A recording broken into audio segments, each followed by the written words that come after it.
జై శ్రీమన్నారాయణ. హరహర మహాదేవ. శ్రీమాత్రే నమః. ఇప్పుడు మీరు చూస్తున్నటువంటి ఈ ప్రాంగణం అంతా కూడా మన సిద్ధాశ్రమం.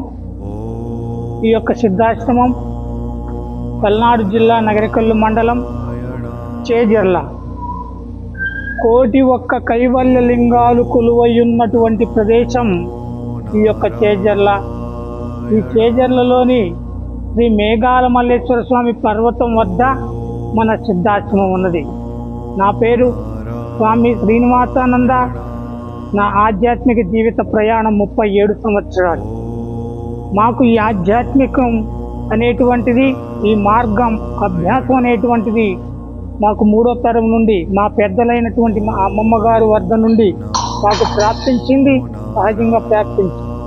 ఈ 37 సంవత్సరాలున్న ఆధ్యాత్మిక ప్రయాణంలో అనేకమైనటువంటి క్షేత్రాల్లో అనుష్ఠానము, యోగ సాధన, తపో సాధనలు చేయటం ద్వారా తిరిగి మహత్తరమైనటువంటి 1,01 కైవల్య లింగాలు ఉన్నటువంటి ఈ క్షేత్రంలో ఒక ఆశ్రమాన్ని లోక కళ్యాణార్థం నిర్మించాలనేటువంటి సంకల్పంతో ఈ యొక్క సిద్ధాశ్రమాన్ని నెలకొల్పటం, అనేకమైనటువంటి వందల వేల మంది భక్తులకు, నిత్యం క్షేత్రానికి విచ్చేసేటువంటి భక్తులకు అన్నప్రసాద వితరణ, ఆధ్యాత్మిక సందేహ నివృత్తి, యోగ సాధన రహస్యాన్ని బోధించడం జరుగుతూ ఉన్నది.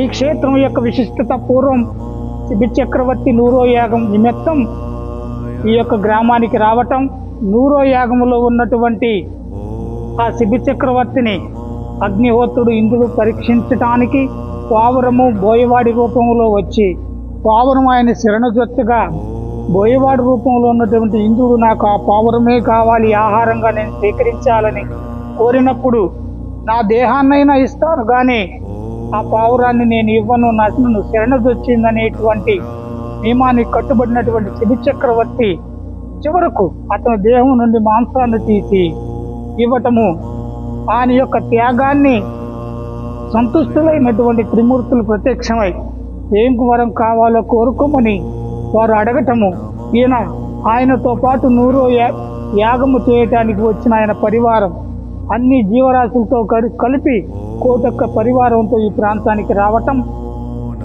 ఆ 1,01 పరివారానికి త్రిమూర్తులు కైవల్యాన్ని ప్రసాదించినటువంటి నభూతో నభవిష్యతి, ఈ భూమండలం మీద ఎక్కడా జరగనటువంటి అద్భుతం, భవిష్యత్తులో